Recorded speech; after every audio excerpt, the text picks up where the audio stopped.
kasih kita baru teruji kalau kita tetap mengasihi meskipun orang itu sulit dikasihi.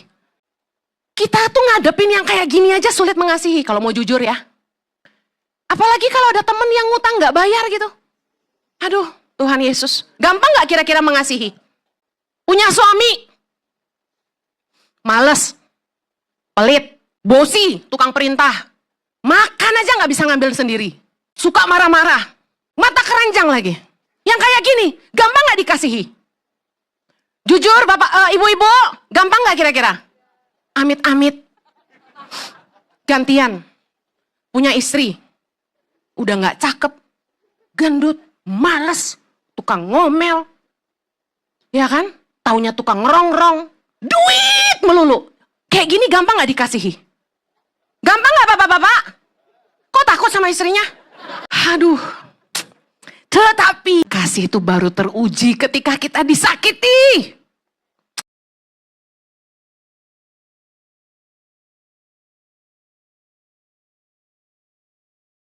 Puji nama Tuhan. Shalom, saya ingin menyapa juga jemaat yang mengikuti ibadah ini secara streaming live online. Senang sekali bisa kembali melayani Anda dan saya sangat bangga melihat penampilan anak-anak saya dari Asrama Yayasan Tangan Pengharapan Jakarta. Puji nama Tuhan. Haleluya.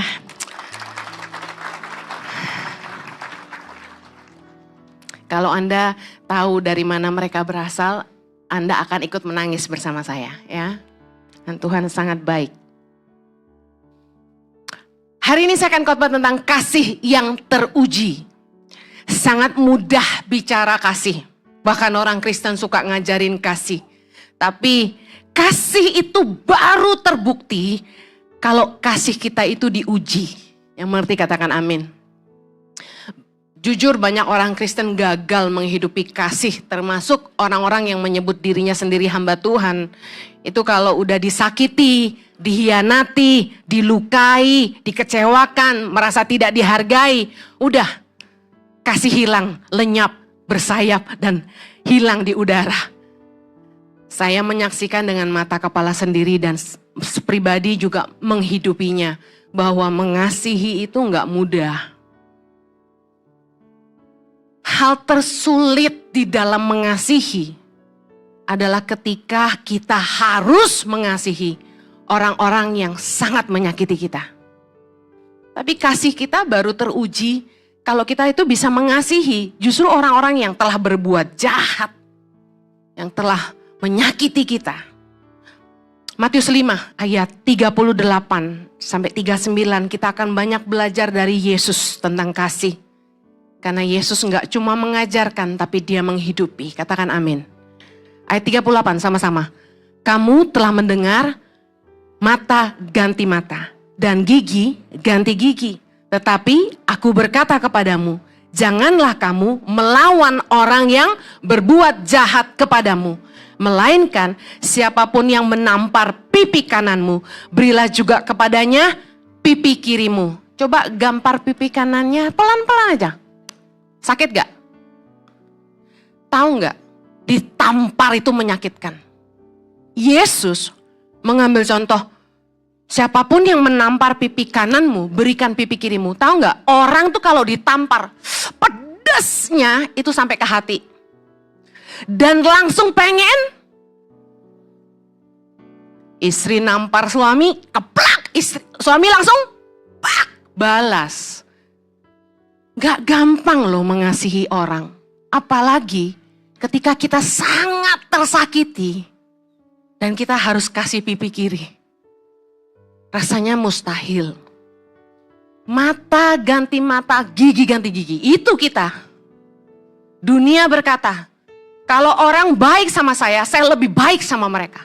Tapi kalau dunia jahat sama saya akan lebih jahat sama mereka. Itu dunia. Tapi Yesus berkata, janganlah kamu melawan orang yang berbuat jahat kepadamu. Aduh, rasanya tuh kalau orang jahat sama kita, nggak tahu gue siapa gitu ya.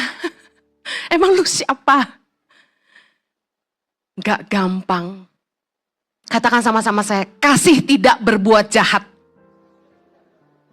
Kasih itu murni. Kasih itu identitasnya nggak bisa jahat. Kasih kita baru teruji. Waktu kita diperlakukan tidak baik, kita tetap baik sama orang. Amen. Yesus berkata, jangan melawan orang yang berbuat jahat kepadamu. Bayangin. Tapi pada dasarnya sifat kasih itu nggak bisa jahat sama orang. Mau jahat juga nggak bisa. Marah pasti. Di dalam hati jengkel pasti. Mereka-rekakan yang jahat pasti. Gue pites loh gitu kan. Coba kalau kita mau jujur. Gak usah pakai topeng, copotin semua topeng. Kalau orang tampar pipi kananmu, kamu balas gak? Balas lah, gue lebih kenceng lagi pasti. Pas, pengennya gitu dan hati kita gitu loh. Tapi Yesus bilang, jangan melawan orang yang berbuat jahat. Aduh Tuhan susah. Ayat 43. Sama-sama kamu telah mendengar firman. Kasihilah sesamamu manusia dan bencilah musuhmu. Tetapi aku berkata kepadamu, kasihilah musuhmu dan berdoalah bagi mereka yang menganiaya kamu. Karena dengan demikianlah kamu menjadi anak-anak Bapamu yang di sorga, yang menerbitkan matahari bagi orang yang jahat dan orang yang baik, dan menurunkan hujan bagi orang yang benar dan orang yang tidak benar. Kasih yang teruji adalah kita bisa mengasihi orang yang bersalah sama kita sebesar apapun kesalahannya. Siapa di sini yang sudah bisa? Kalau kita cuma mengasihi orang yang baik sama kita, orang yang ngegemesin, lucu, ganteng, cantik, seksi, itu mah biasa. Imut-imut. Saya kasih contoh aja. Kalau ada anak kecil, kita lihat anak kecil itu bandel, nyebelin, datang ke rumah kita, pecahin pajangan kita yang kita paling sayang. Pot bunga baru beli dalam rangka Natal, preng dia pecahin gitu, berhamburan. Semua kue Natal kita dicomotin satu-satu, terus dia jilat, terus dia ambil lagi. Mamahnya, maaf loh anak saya suka banget makan kue, kita yang nggak apa-apa. Gitu ya, dalam hati gue jewer juga, gue gantung juga loh gitu kan. Terus dia lompatin sofa kita pakai sepatu, sofa putih baru beli. Anak kecil kayak gini pengen diapain kira-kira? Pakai kasih dong. Diapain kira-kira? Pinter, pinter. Kasih duit gak? Angpau Natal. Nih kamu pinter deh, pulang di sana gitu. Bener gak? Come on. Gampang gak mengasihi anak yang serese ini? Saya tuh kasih tahu ya, yang punya anak kecil jangan suka dikasih soft drink. Jadi hiper, tambah capek ngana. Ngurusnya tambah capek. Kita yang lihat lebih capek. Saya tuh kalau udah lihat anak-anak kecil nuwakal di gereja gitu ya, saya yang, ini mamanya mana sih? Saya tuh bersyukur punya anak 3, anteng-anteng nih, gitu. Gak ada yang pencilatan, kalau minta dibeliin mainan gitu di mall gak dikasih, kayak langsung, wah, bantik badan di lantai gitu. Kalau gue tinggal. Tapi puji Tuhan anak saya gak gitu. Jadi saya tuh gak habis pikir kenapa ada anak orang yang gitu mamanya diem aja gitu. Kalau anak nakal, kita harus eye to eye. Berlutut, tatap matanya. Pegang bahunya dan kasih tahu. Dididik. Kamu gak boleh gitu. Tatap matanya, eye level. Percuma dimarahin, harus diajarin. Tapi beberapa anak punya masalah. Saya ngerti. Kita tuh ngadepin yang kayak gini aja sulit mengasihi kalau mau jujur ya. Apalagi kalau ada temen yang ngutang gak bayar gitu. Aduh, Tuhan Yesus. Gampang gak kira-kira mengasihi? Gampang? Punya suami males, pelit, bosi, tukang perintah, makan aja gak bisa ngambil sendiri. Suka marah-marah. Mata keranjang lagi. Yang kayak gini, gampang gak dikasihi? Jujur bapak, ibu-ibu, gampang gak kira-kira? Amit-amit. Gantian, punya istri, udah gak cakep, gendut, males, tukang ngomel. Ya kan? Taunya tukang ngerongrong, duit melulu. Kayak gini gampang gak dikasihi? Gampang gak bapak-bapak? Kok takut sama istrinya?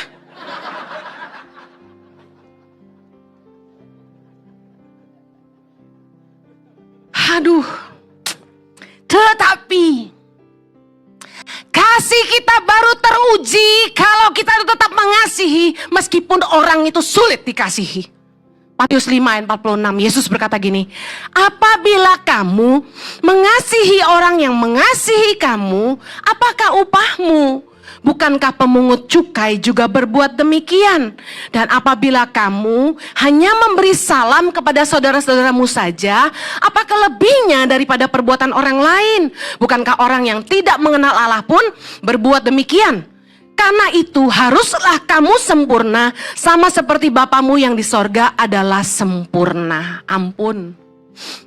Kasih kita semakin disempurnakan ketika kita itu tetap belajar mengasihi orang-orang yang sulit dikasihi.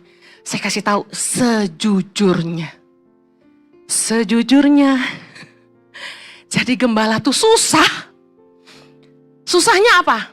Dulu kalau saya sebel sama orang gitu, goodbye my love. I don't care gitu kan bahasa Jawanya.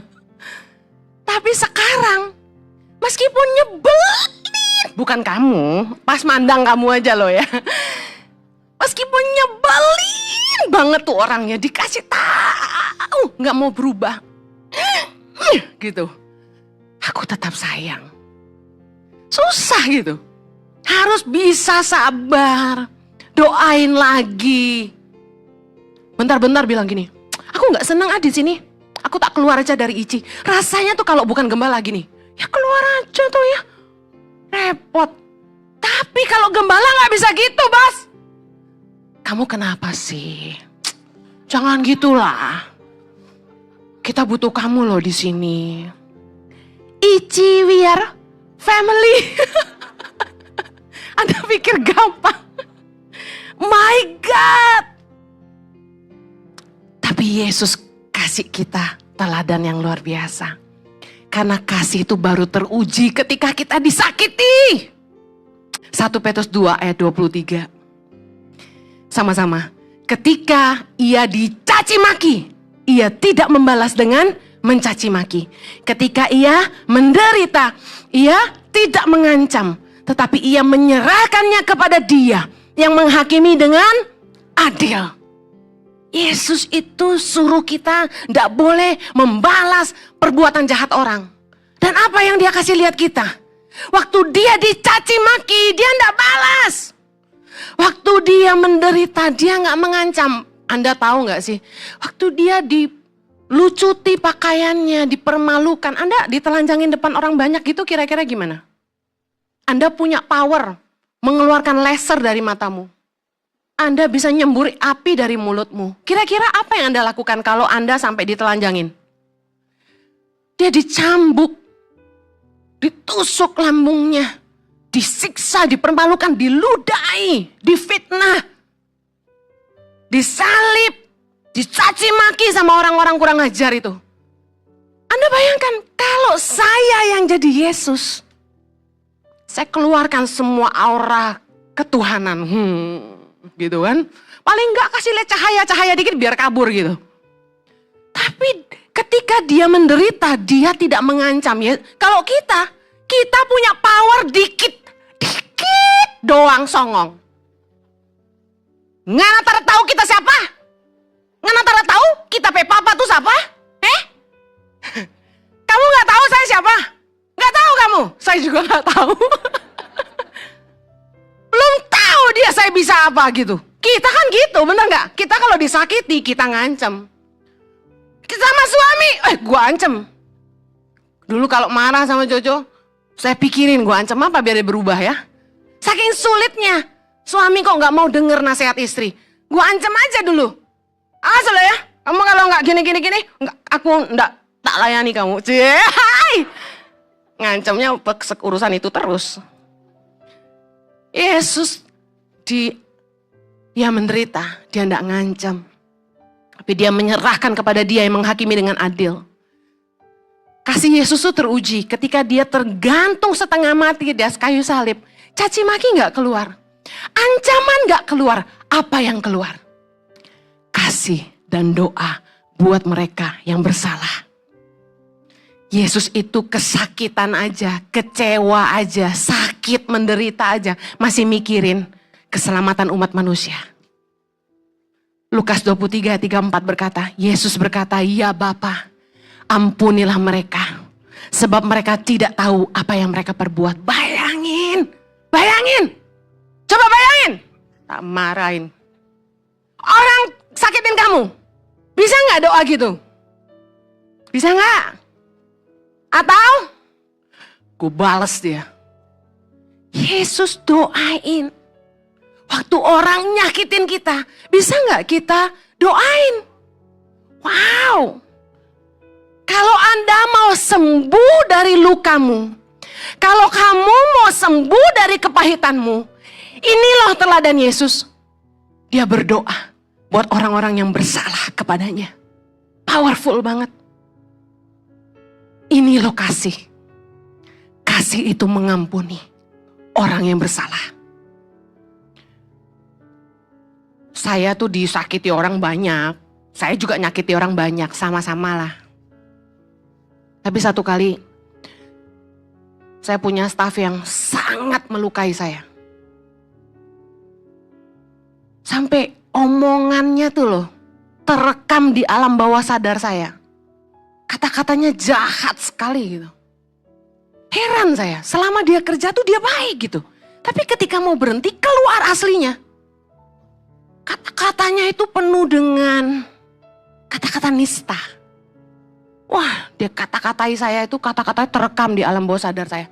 Sampai saya merasa tertuduh, sampai saya merasa lemah, sampai saya bangun tidur tuh saya ingat kata-kata itu. Wah, sakitnya luar biasa. Makanya kadang-kadang ya, saya tahu perasaan Anda. Sometimes saya juga ngomong yang sama, Tuhan, kayaknya percuma baik sama orang. Dibaikin ngelunjak. Karyawan tuh dibaikin ngelunjak. Ini dengan sepenuh hati gue ngomong. Tapi saya gak mau berhenti mengasihi. Kalau Anda gak mau berhenti mengasihi, Anda harus ngambil keputusan mau mengampuni. Amen. Pagi itu saya bangun. Saya tahu saya luka. Saya bilang gini, Tuhan, aku mau mengampuni. Tolong Tuhan, aku mau mengampuni. Tiba-tiba Roh Kudus tuh kasih ingat kata-kata ini. Ampuni mereka, karena mereka tidak tahu apa yang mereka perbuat. Orang yang balas kebaikan dengan kejahatan, firman Tuhan berkata, kejahatan tidak akan menjauh dari pintu rumahnya. Urusan mereka sama Tuhan, bukan sama kita. Kita tidak usah balas, bagian kita mengasihi. Saya langsung ambil dengan iman doa itu. Saya katakan gini, Tuhan, ampuni, saya sebut namanya.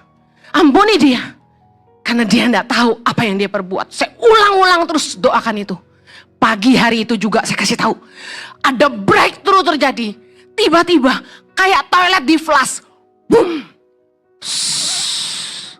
Tuhan itu seperti membersihkan alam bawah sadar saya. Sampai hari ini saya tuh lupa dia tuh ngomong apa sebenarnya. Sampai saya terlukanya sampai begitu. Saya gak bohong sama Anda. Ini kesaksian nyata. Kok jadi lupa ya? Dia ngomong apa ya? Kenapa gue lupa ya? Tapi kok kenapa sakit waktu itu? Satu kali lagi. Saya dikecewakan sama pemimpin. Aduh, difitnah habis-habisan. Sakitnya minta ampun. Ini dulu banget ya. Saya tuh terluka tapi saya gak sadar. Saya diem. Orangnya, saya tuh gini. Kalau saya disakiti, saya menjauh dan saya diam. Tapi ternyata saya luka. Waktu saya lagi diam gitu, lagi kerja. Tiba-tiba Roh Kudus ingatin saya. If I can deal with you, I can deal with them. Kalau aku bisa berurusan dengan engkau, aku bisa berurusan dengan mereka. Kamu ampuni. Saya nangis. Waktu kita sakit hati sama orang dan kita gak bisa ngampuni, kita tuh lagi gini loh, kita lagi ngomong sama Tuhan, kamu gak bela aku. Kita sedang berkata, kamu gak ada Tuhan. Buktinya, dia sakiti aku, kamu diam aja. Engkau gak lihat dan engkau biarkan aku disakiti. Waktu kita simpan sakit hati, kita tuh lagi nuduh Tuhan gak mampu bela kita. Kita sedang menunjuk kepada Tuhan, kamu gak tahu apa-apa. Kamu gak tahu yang aku rasakan, dan kamu gak bantu aku. Kamu gak buat apa-apa. Sebenarnya itu. Tapi sesungguhnya waktu kita disakiti, percayalah Tuhan tahu yang kamu rasa. Tuhan lihat yang orang itu perbuat. Meskipun orang gak tahu kita difitnah, Tuhan tahu semuanya. Dan percayalah, dia tidak terlelap. Dia penjagamu yang setia. Amen. Haleluya. Waktu kamu mengambil keputusan mengampuni karena taat akan kebenaran firman-Nya, engkau sedang berkata, aku menyerahkan kepada hakim yang adil. Pembelaku yang setia. Haleluya. If I can deal with you, I can deal with them. Udah. Urusan kita itu sama Tuhan. Masing-masing kita bertanggung jawab sama Sang Pencipta. Demikian juga mereka yang melukai kita. Yesus adalah gambar kasih Bapa yang sempurna buat kita. Tuhan bisa aja biarin kita binasa. Tapi dia tidak lakukan itu. Dia datang dan selamatkan kita melalui anaknya. Yohanes 3:16, karena begitu besar kasih Bapa akan dunia ini. Karena itu dia mengaruniakan anaknya yang tunggal. Supaya setiap kita yang percaya kepadanya tidak binasa, melainkan beroleh hidup yang kekal. 1 Yohanes 4 ayat 8 berkata, barang siapa tidak mengasihi, ia tidak mengenal Allah. Sebab Allah adalah kasih. Katakan Allah adalah kasih. Kasih bukan perasaan. Kasih adalah Allah. Kalau engkau punya kasih Allah dalam hatimu, engkau mampu mengampuni. Engkau mampu mengasihi. Amen. Firman Tuhan berkata, barang siapa tidak mengasihi, ia tidak mengenal Allah. Kalau kita mengenal Allah dan kita memiliki kasih-Nya dalam hidup kita, gak cuma di mulut aja, tapi kita dimampukan mengasihi orang-orang yang bersalah kepada kita. Amen. Kasih itu gak ngikutin perasaanmu. Waktu moodmu baik, kamu bisa mengasihi. Waktu moodmu jelek, kamu gak bisa mengasihi. Gak gitu. Kasih itu ada karena kamu punya Allah dalam hatimu. Rohnya diam di dalam batinmu. Itu yang memampukan kita.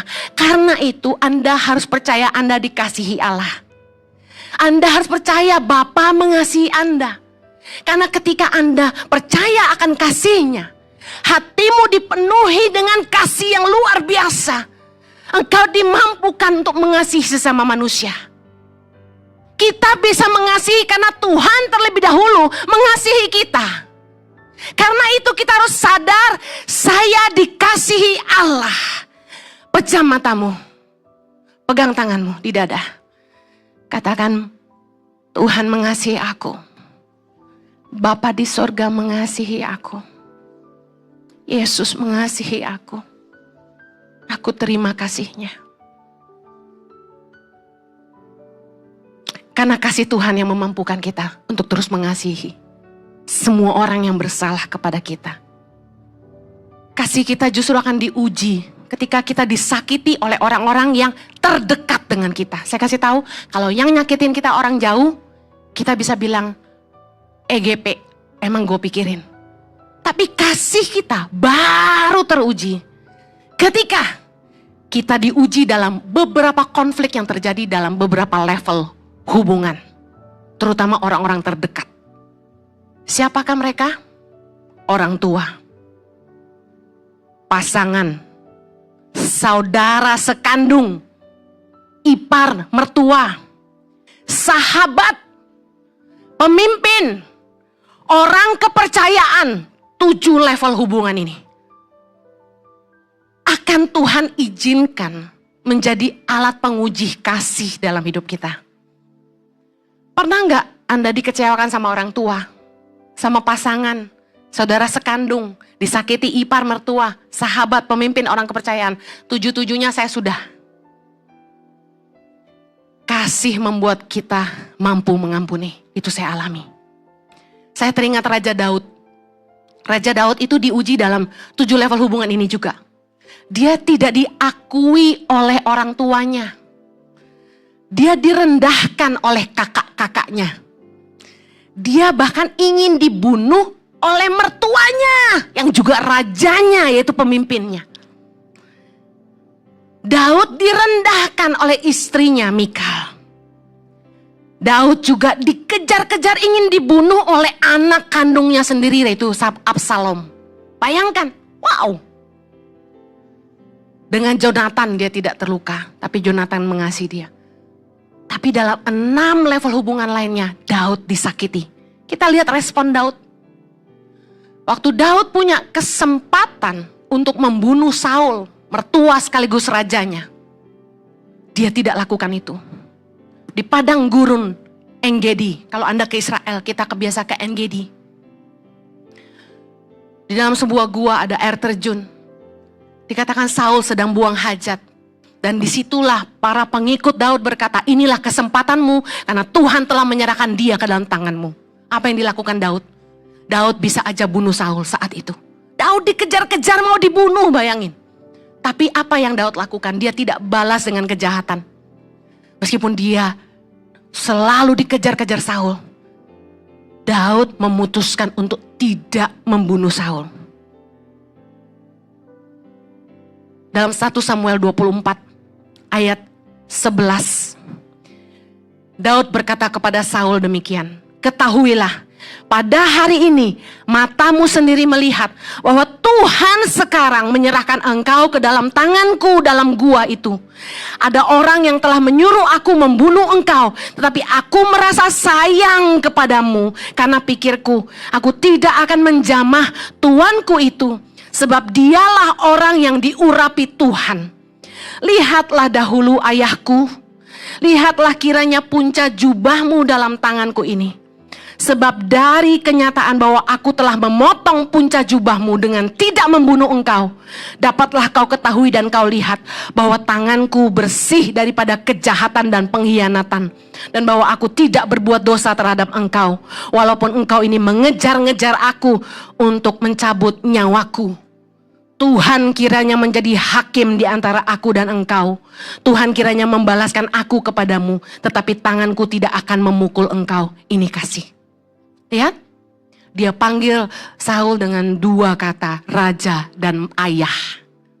Wow, dia nggak bilang, dasar lo kuntilanak, mata duitan, enggak. Dia hormat rajaku dan ayahku. Dia bilang, Tuhanlah yang akan jadi hakim. Itu harusnya yang kita lakukan. Kalau orang jahat sama kita, jangan balas jahat. Belajar mengasihi, doakan dia. Pembelaan Tuhan akan datang dalam hidupmu. Dialah yang akan jadi hakim antara engkau dan mereka. Amen. Saya kasih tahu, tanpa pengampunan, tanpa kasih, ibadah kita sia-sia.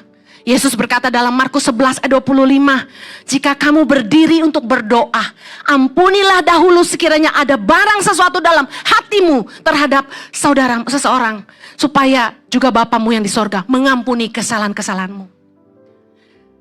Saya kasih tahu, kasih kita baru teruji ketika kita tetap memilih mengasihi, ketika kita disakiti. Saya sudah bilang, dalam 7 level hubungan saya sudah diuji. Saya tetap mengasihi orang tua saya di dalam kesalahan mereka di masa lalu. Saya tetap mengasihi pasangan saya meskipun pernah disakiti. Saya mengasihi sahabat-sahabat saya yang melukai saya. Saya mengasihi orang-orang kepercayaan saya yang tidak bisa dipercaya. Saya mengasihi semua orang, mertua, ipar yang menyakiti saya. Bahkan saudara kandung saya sendiri yang telah menyakiti saya ampuni. Saya kasih tahu, kenapa kok bisa? Pada saat disakiti kita pasti sakit sekali. Tapi ketika kita datang sama Tuhan, ini yang kamu harus lakukan. Ketika kamu disakiti, datanglah pada Tuhan. Karena Dia sumber kasih kita. Ketika Anda sadar bahwa engkau dikasihi Tuhan, engkau mampu mengasihi orang lain. Hal pertama yang Tuhan lakukan waktu Dia pulihkan saya adalah ini. Saya mendengar suara Tuhan dan Dia berkata, sekalipun ayahmu dan ibumu meninggalkan engkau, sekali-kali aku tidak akan pernah meninggalkan engkau. Hal pertama yang Tuhan bicara dalam hidup saya adalah mengembalikan rasa kepemilikan saya. Bahwa saya berharga, saya punya Bapa yang sayang sama saya. Sampai hari ini kalau saya ingat papa saya cuma sedih. Tapi saya tidak membenci. Saya berdoa pagi hari ini. Anda mampu menghidupi firman Tuhan ini. Kolose 3 ayat 13. Sabarlah kamu seorang terhadap yang lain. Dan ampunilah seorang akan yang lain. Apabila yang seorang menaruh dendam terhadap yang lain. Sama seperti Tuhan telah mengampuni kamu. Kamu perbuatlah juga demikian. Yang mau katakan amin. Yuk, pejamkan mata, ingat satu nama, dua nama yang telah menyakiti Anda. Yang Anda tahu sulit saya mengasihi dia. Dendam itu ternyata masih ada. Ambil keputusan terima kasih Bapa pagi hari ini. Buka tanganmu, taruh tangan satu di dada. Saya rindu berdoa buat Anda. Thank you Jesus, thank you Father. Bapa di sorga, hamba-Mu berdoa untuk umat-Mu. Curahkanlah kasih-Mu pagi hari ini. Penuhilah kami dengan kasih yang kekal. Kasih yang tanpa syarat, kasih Bapa sendiri. Kasih Bapa yang telah mengasihi kami. Bahkan mengaruniakan Yesus untuk mati ganti dosa-dosa kami. Kami sadar kami dikasihi. Katakan, aku berharga di mata Tuhan. Tuhan mengasihi aku tanpa syarat. Tuhan mengasihi aku. Tuhan terima aku. Tuhan yang terbaik. Tuhan yang paling mengasihi aku. Tuhan yang paling sayang aku. Mari terima kasihnya, katakan Tuhan mengasihi aku. Tuhan sayang saya. Tuhan sayang saya. Saya berharga buat Tuhan. Saya berharga buat Tuhan. Tuhan kan mati ganti dosa-dosa saya. Bapa sayang saya. Saya milik Tuhan. Katakan aku milik Tuhan. Aku milik Yesus. Haleluya. Mari terima kasihnya pagi hari ini. Terima kasihnya pagi hari ini. Haleluya. Terima kasih Tuhan. Terima kasih Tuhan. Penuhi umat-Mu pagi hari ini. Penuhi Tuhan. Kasih mereka penuh kasih Tuhan pagi ini. Mereka mampu mengampuni diri mereka sendiri. Mampu mengampuni diri mereka sendiri Tuhan. Dan mereka mampu mengasihi orang-orang yang bersalah kepada mereka. Mungkin Anda ada yang kecewa sama dirimu sendiri. Anda pernah buat bikin salah di masa lalu. Mungkin ada orang-orang yang gak tahu apa yang kamu buat. Mari katakan, Bapa telah mengampuni aku. Tuhan telah mengampuni aku. Dan aku mau mengampuni diriku sendiri. Aku mau mengampuni diriku sendiri. Seperti Bapa mengampuni aku.